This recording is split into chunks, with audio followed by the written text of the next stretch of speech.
What's up, guys? We just finished a shoulder slash chest day.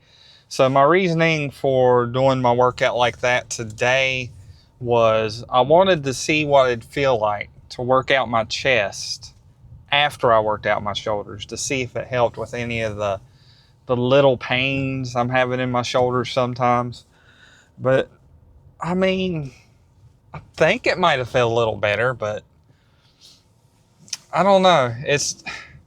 I don't think it's the working out that's hurting my shoulders, but I think it's just the physicality of my full-time job as a grocery manager in retail. It's very physical, you know, on my feet, twisting, turning, stocking, stretching during my whole shift. So, you know, I've been doing that for over 15 years now. So I think it's really taken a toll on my body, like my elbows, my shoulders, of course my knees.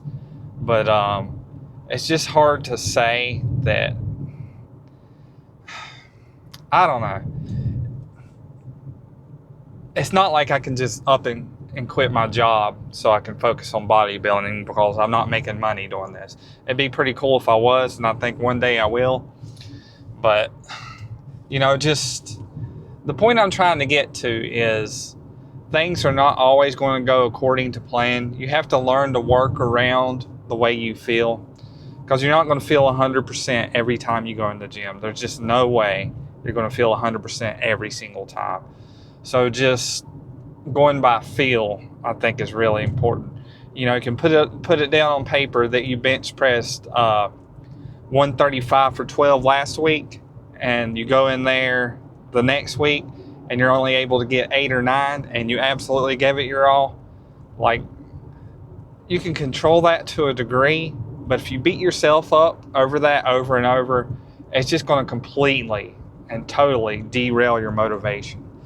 And, you know, it's really hard to keep going when you're not motivated. You know, discipline it'll keep you going. Motivation gets you started. But, man, the more hits like that you take with no understanding of what's going on, it's just hard. So you can't beat yourself up over stuff like that.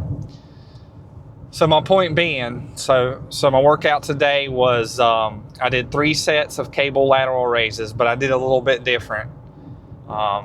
And I kind of liked it. I'll probably do it like this a few times. I just went 5 on one side, 5 on the other side, and I did that 3 times, and that was 1 set. So I did that 3 times when I was done working out my shoulders there. And I focused on lighter weight so I could really control it and make that mind-muscle connection. And then I did some cable presses. I went really light on the first set, and then I went moderate to heavyish on the next ones, really focusing on that deep stretch and then squeezing at the bottom. Really, really good burn in my chest. I love that exercise. So I did 3 sets there. And then I went over to the supine press, which I'm thinking about switching out for a while, because I think it feels like it puts a lot of strain on my shoulder. I think a lot of chest movements do, but I think I might benefit in mixing it up. But I did 2 sets there. I just did 2 plates. I have done 3 plates before, and that's when I was extremely well rested. And I'm sorry, I just had to work out my chest more than once a week. I don't know that chasing the numbers is going to benefit my muscle growth. Like, progressive overload is important, but working out a muscle once a week, I don't know if I can get on board with that one. It's boring. But after that, you know, my chest was pretty toast. I could have done something else, but I feel like it would have just been more fluff work. So it was really only 3 sets for shoulders and 5 sets for chest. And that was it for the workout. I did my pose down and everything. And, you know, overall, I had a really good chest pump. I feel like I pushed my chest pretty good. I worked out my shoulders just for the hell of working out my shoulders, I think. Will I do that on my next chest exercise? Honestly, I'm not sure. But overall, 7 out of 10, I give it. But I do feel good about it. I'm happy I showed up, and I felt like I did what I wanted to do, and that was wreck my chest so it'll grow. break it down to build it up. Diet-wise, everything's going okay. I've been relatively sticking between a wide range of 2,000 to 3,000 calories, which is somewhere in my cut/maintain calorie ratio. I said in a previous video that I wasn't going to stress about my diet too much, nail it as often as I can, and not beat myself up when I go out to eat or something, you know.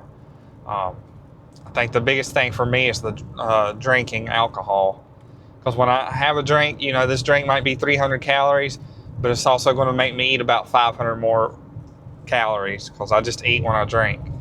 So cutting back on that a lot, that's really going to help me cut. Because when I was getting down in the lower 170s, I was not drinking at all. You know, it's tough. It's a tough thing to give up, especially when you stress about a lot of things in life. It just kind of numbs you to it, and yeah, it's not good. But we're not going to get into that talk right now. We're going to keep moving forward. And so tomorrow will be a back day.